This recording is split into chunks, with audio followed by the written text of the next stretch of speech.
Greetings, beautiful people. I'm Natalie Kent, and I'm here today with Katherine Amber Murray, who's also on the east coast of Australia. I'm coming to you from Alice Springs in the central desert of Australia, and today we are talking about how the spiritual bypass is playing out in the current events of our world. So this is a pretty juicy topic, and both of us feel very passionate about this, so that is why we are here. And Katherine is very smart being out bush to do this video. It's a place to be right now, close to nature. So yes, welcome, Katherine.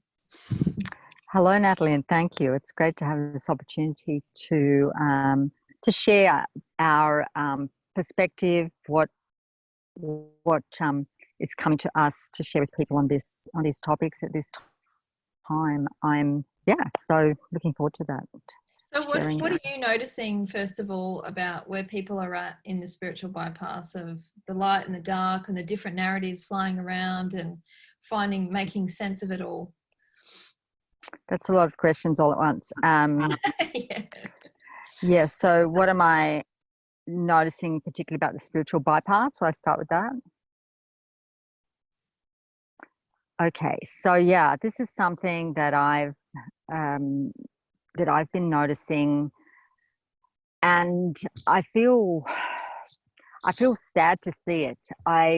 Because what I'm seeing is that many of us are here. This is what we're here for, to help at this time on the planet, to help with transitions and changes, to be leaders, to guide and assist others, to help in the ways that we're here to help. And what's happening with the spiritual bypass is that there's a disconnect and a lack of groundedness in the spiritual community, in some aspects of the spiritual community, which is resulting in ineffectiveness in terms of, because when spiritual people, we're great at meditating, at visioning, and those things are so important. Yes, it's important to raise our consciousness, to tap into those higher energies, to vision, to meditate. And we're here in 3D, living in 3D, and there's some very real problems. And I think as spiritual people, we're very comfortable with living in these high energies and not dealing with what's going on. It's an avoidance strategy. It's one of staying in the comfortable high energies. And I think the reason it's important to talk about this is because people may not realize they're doing this, because it's just nice to feel good and to feel love, and we all want to feel this. And my sense in this time is that the guidance I'm receiving is to get really grounded, to just meditating. And I believe this is true overall, that meditating and visioning is only part of the creative process. The other part is taking action, taking aligned action. And I think this is missing.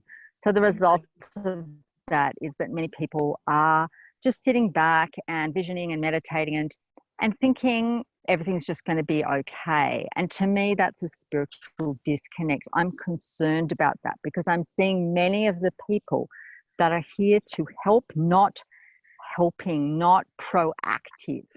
And my guidance, what I'm receiving, is that it's time to, let's bring this through.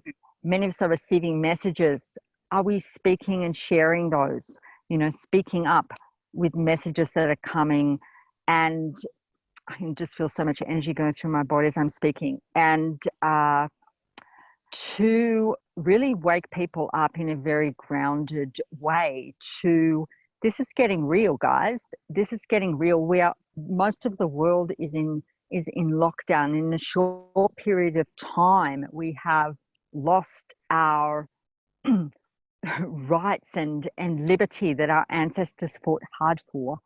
And looks like that's not going away anytime soon. So we can sit and meditate and vision in a room, or we can start speaking up. That's what I'm guided to do.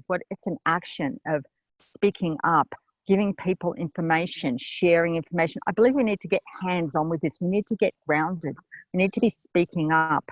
Everyone has a different part to play. I can't tell you what your part is, but listening, taking that guidance, that coming within, what spiritual insights you have and how you can apply them practically. It's the action that's missing. This is the spiritual bypass. The action's missing. So, you know, my guidance is to get out in nature, to recalibrate in nature. This is going to really help us through this, is to get grounded, to spend time in nature, to perhaps be learning some of the old skills we've forgotten that we may need to know in times ahead.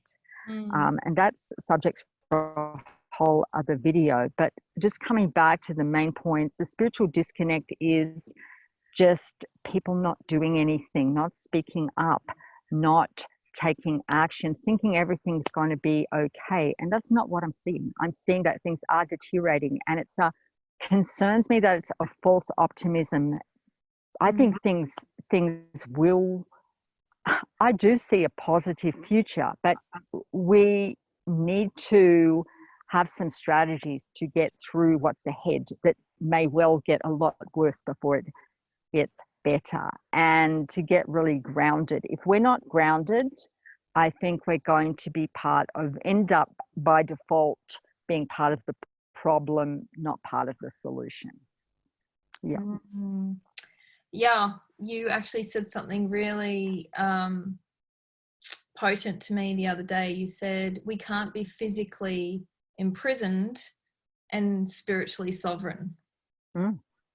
You know, that's basically what we are all in right now. We're in physical lockdown, and yet how is that congruent with what these spiritual isms are that are flying around? A lot of spiritual teachers and spiritual people saying, you know, this is all great, the silver lining, blah, blah, blah. This is an ascension process that is, you know,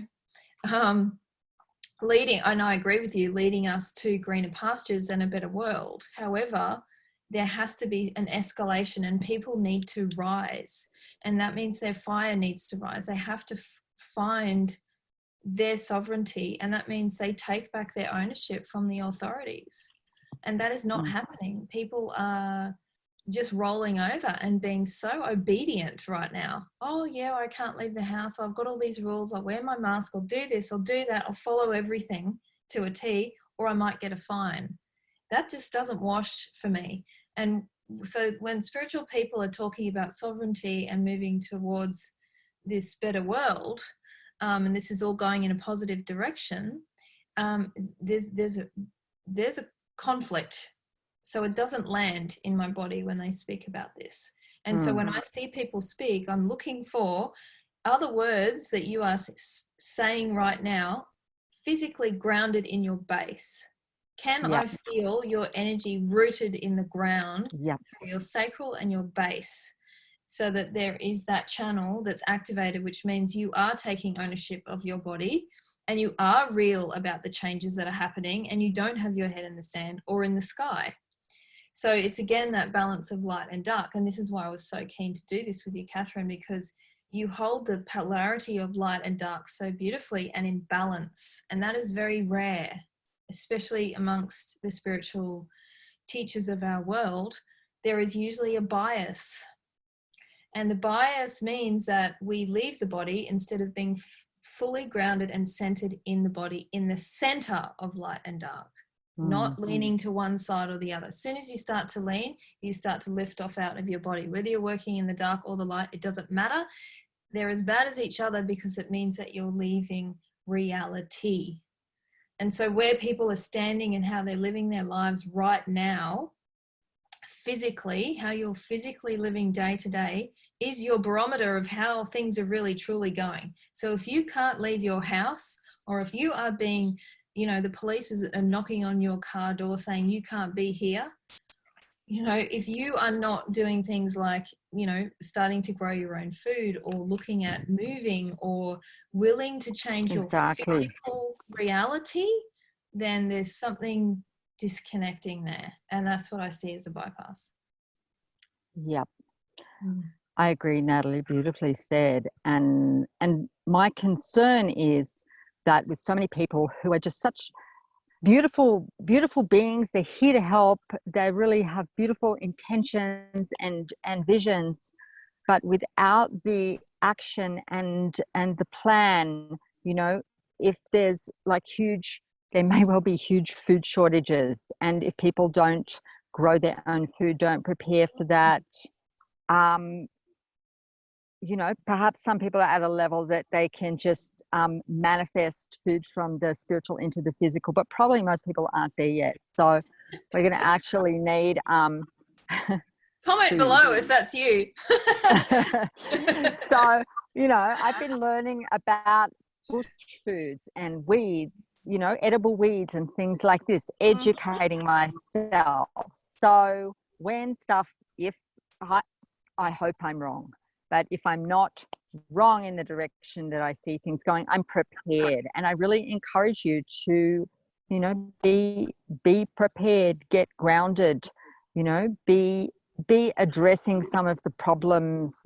For example, the potential food shortage, because the supply chains have been interrupted. So because everyone's in lockdown, so at some point it makes sense that there will be food shortages, and just to be aware of that and prepare for that. And that's just one aspect of it. And to, you know, to speak up, to do your research, to speak up for the truth. I'm seeing a lot of spiritual, you know, amazing truthers, but they're still going along with the narrative. They're not speaking up, and it's challenging to speak up. It's uncomfortable to speak up, to to speak the truth, to speak up for what you see, what's important and real, when people might not like that.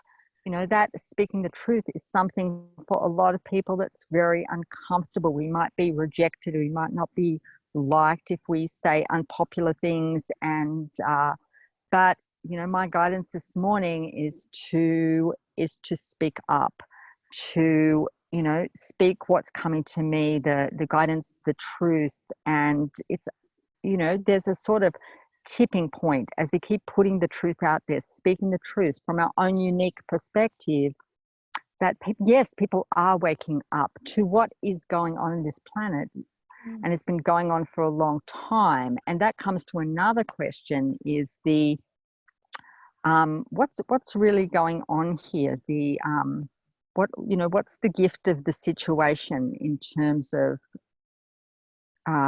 what's showing up here with the corruption, with the dark forces that are being revealed. Good question. What is the purpose of the dark in all of this?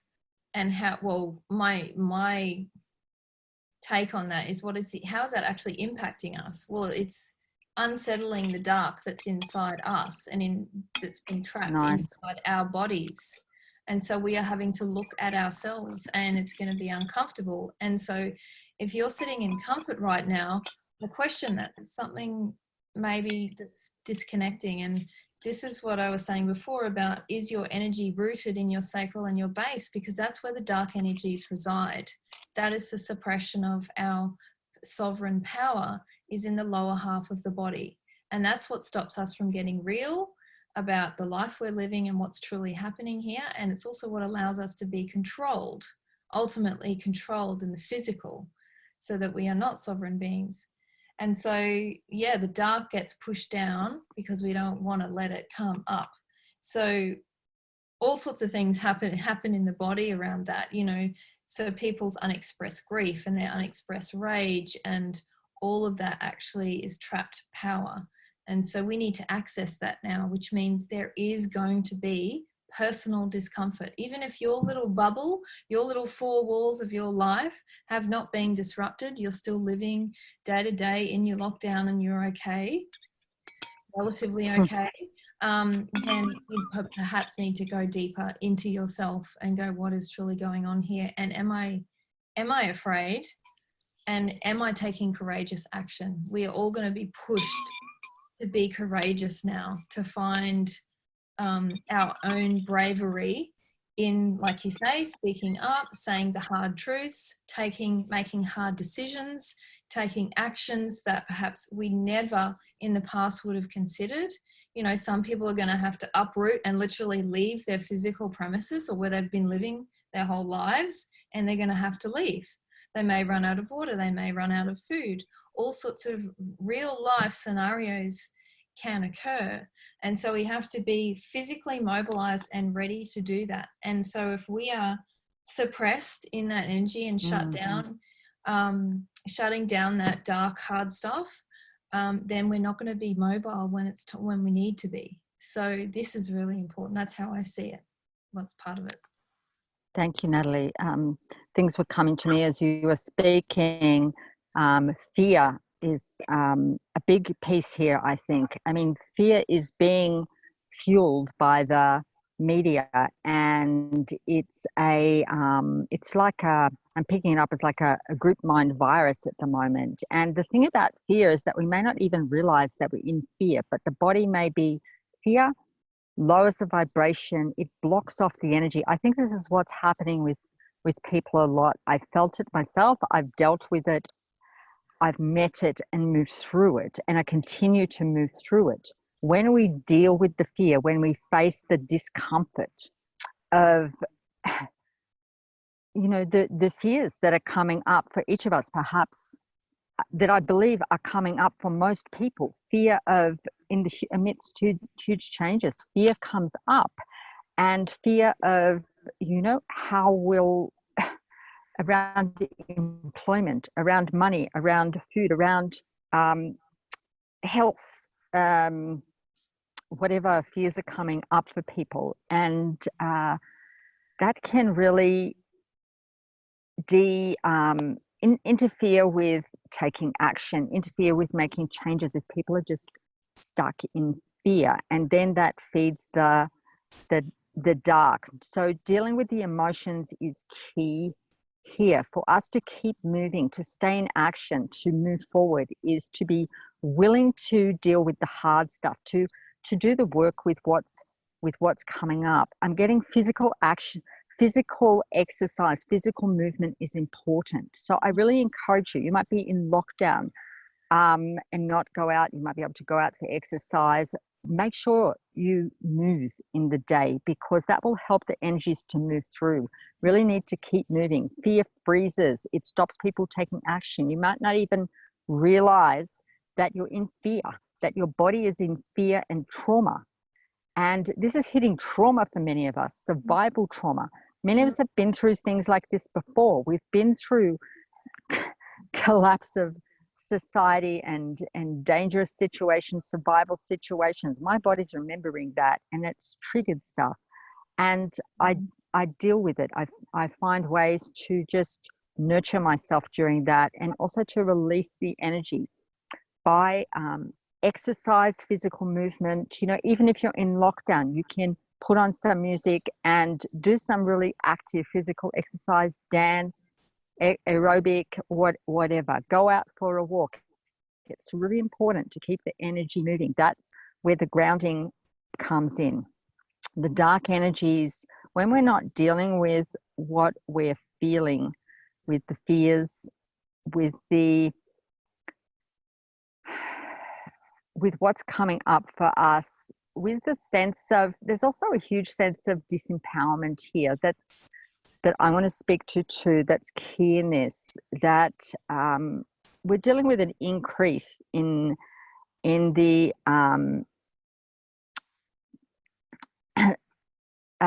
control systems on the planet have upped their ante. These have always been present on the earth, and they've been increased now, so we can really see them. This is a gift.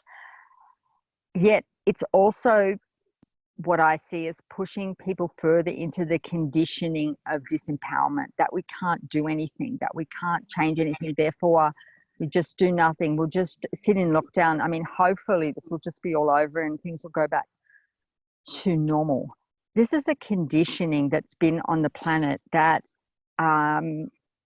is very much part of this situation, that we can't do anything, that we just give our power away to the authorities. So all of this is, so the purpose of the dark is to feed on all of this. And of the dark energies, it gets into a whole other topic. I'm just sort of hesitating a bit because it's like opening a whole other can of worms. But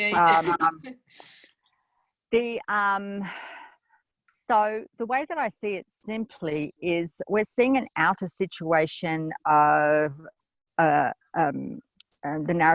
narrative is of a virus, and that is the reason for increased police and military control and people in lockdown. And yet these agendas are, if you step back a bit, the bigger picture of this, these agendas feed into the agendas of the dark forces on the planet, which have always been here, the dark forces that are about control. This is not of the light, control, power over. This is not who we are here to be on this planet. We are sovereign beings. We are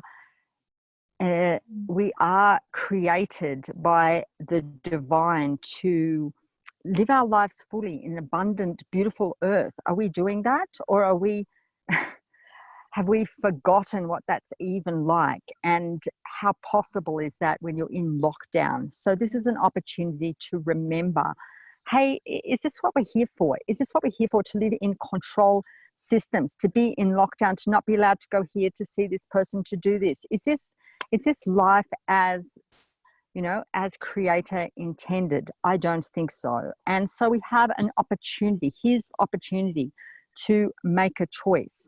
I believe this is an imposed control system that the dark forces have, and whoever is connected with that have worked to hold on this planet for a long time. And now is our opportunity to change that and to return to our sovereignty, to reclaim our sovereignty, to take back our power. But that is going to be a work and an action.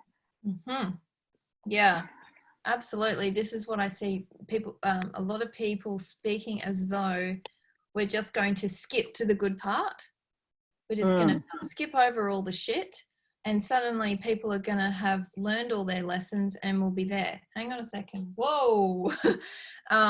There's a lot of hard truths that need to be recognized, and there's a lot of uprising that needs to occur, and that is a good thing. A revolution is actually required here. So if people aren't revolutionizing their own lives in their own backyard, this is part of what has concerned me, is people just trying to maintain their status quo. Oh, well, I can still do my exercise every morning. I'll just do it at home. I can still talk to people on the phone. I can still have my food at this time. It's still a controlled reality.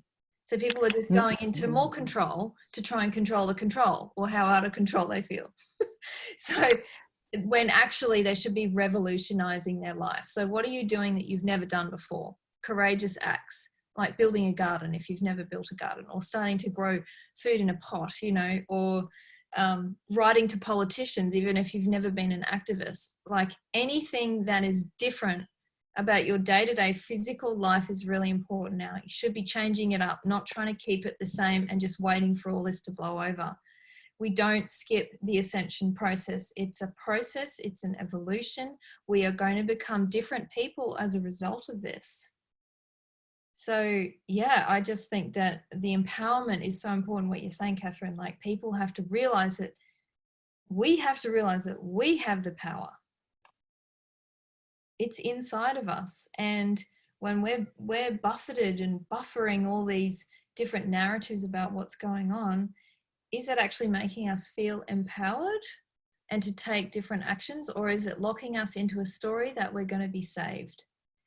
And that's the spiritual bypass of the savior complex and the hero's journey, which is actually an old story that we've all been indoctrinated with in the age of Pisces, that the hero comes along, whether it's Donald Trump or someone else, and saves the day. Well, no, we have to be the heroes. Every single one of us has to now rise and become a hero. So, it's a big shift in that brainwashing that we've all been in our movies and our songs, and every story that we've been told since children. There's a hero in every story. Not anymore. It's us, down to us now. Yeah. Beautifully said, Natalie. And a couple of things came to me. Responsibility. I think that's a big word. Taking responsibility for our life, our reality, not Yes. just expecting somebody else to fix it. Not expecting, in many countries the government's given handouts. So that might encourage people to sit back because the government's going to fix it. Okay. That's not a sustainable solution, obviously. So what's your plan then after that? So I do believe we have this time to make, to really have a look at what's going on and to navigate our way forward and to begin to make choices. Because the sense is that the box that we've lived in, the system, the box is tightening the noose, if you like. The box is getting smaller that we live in, literally. People are now, we always lived in a system and a box with these rules and regulations, but that box has got smaller. Is that still acceptable for you? Is living in lockdown acceptable for you? If this is not being able to be close to other people, to hug them, to see who you want, to see your family, your loved ones, your friends, is that acceptable for you? If this is part of your life moving forward, is this acceptable for you? At what point? I think we've accepted for so long many things that are not acceptable, that don't sit well, let's put it that way. We may have accepted many things, become conditioned to accept many things that are not acceptable, that don't sit well with us. We've accepted them, we're still accepting it. And I wonder when people are sitting there all happy, and that references things you said, Natalie, about people just still keep doing the exercise in their work. But you're in lockdown. Personally, I've been on fire and angry. It's like my highest value is freedom. My ancestors fought for that freedom and right, liberty and freedom. And now, if I'm out driving, I have to have a good reason, or the police can stop and fine me or whatever. This is the world we are living in. Whether we think this is going to last or not last, it's the world we're living in right now. This is not okay for me. This is not, so what's my plan? If I don't want to live in an increasing control society, which I do not agree with, for me, I can think of a comparison that when I've worked in jobs where that began to infringe on my rights, I left. So in this society, at what point do you decide this is not acceptable and begin to make other choices? I'm there with deciding this is actually not acceptable to me. I see most of the world accepting this. Oh, good, you're saving us from a cold or a flu, because it is actually, it's another conversation for another video. According to much of the research I read, it's a bad flu. Okay, so we're all in lockdown for a bad flu. Okay, and we have no rights.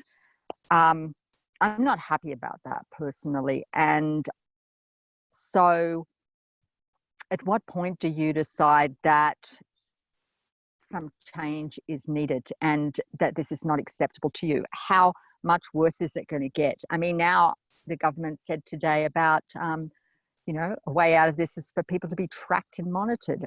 Are you okay with that yet? Are you still okay with all of this? Are you okay with staying locked down for 18 months? Are you okay?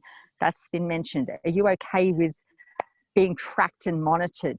And if you have COVID, you have to go in, be detained or whatever. Are you still okay with all of this? Or is it ringing alarm bells? Because it's ringing alarm bells for me. And I'm not okay with it. Yeah. And the alarm bells need to be going off. If they're not going off for you, there's something missing.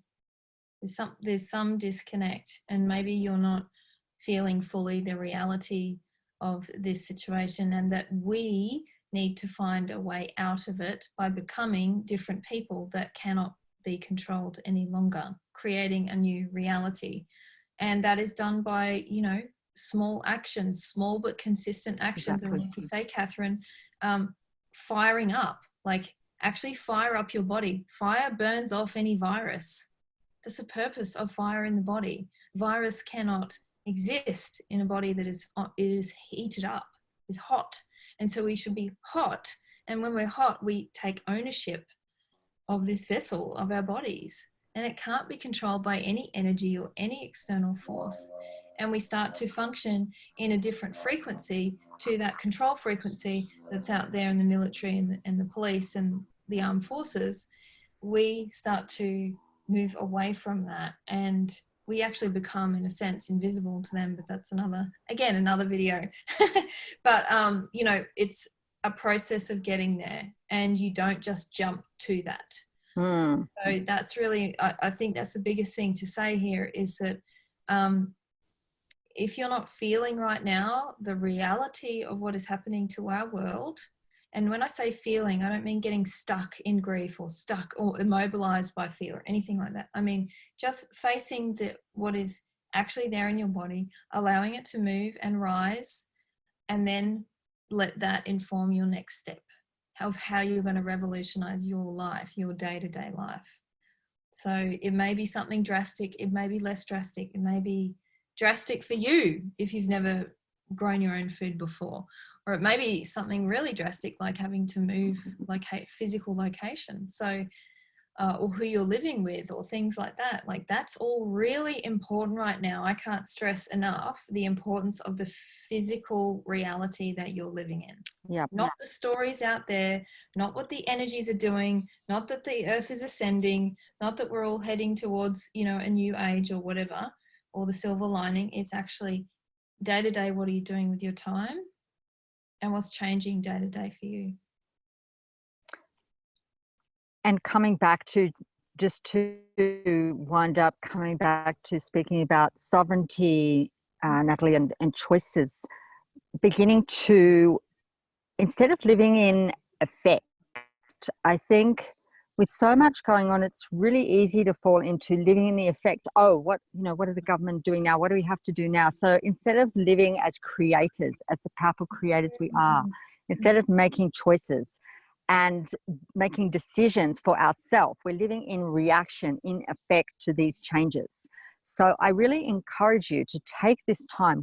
Many of us do have more time now to reflect, to get clear, to make choices, to decide, what world do you want to live in? Yes. What does that look like? What's important in that world? What are your values? What's important? For me is coming up freedom. For me is coming up living simply, living close to nature, collaborating with others, helping each other, sharing. These are the values. That's the world that I want to live in. Okay, what can I do today to begin to create that world, to affirm that world, to live in that world, not just in my head, but in, who can I connect with today and collaborate with and share with? If I want to live closer to nature, what are the actions of that? As I said, I'm learning about edible weeds and bush foods and other skills for living close to nature, which is the direction that I'm seeing moving forward, that the change will come from from a really grassroots movement of working together, of living closer to nature, of growing our own food, of sharing and exchanging and helping each other. So some things to think about. Yeah. Oh my God, that's a really powerful note to finish on. How can you take steps towards living more simply, closer to nature, if that's what desire arises for you out of all of this?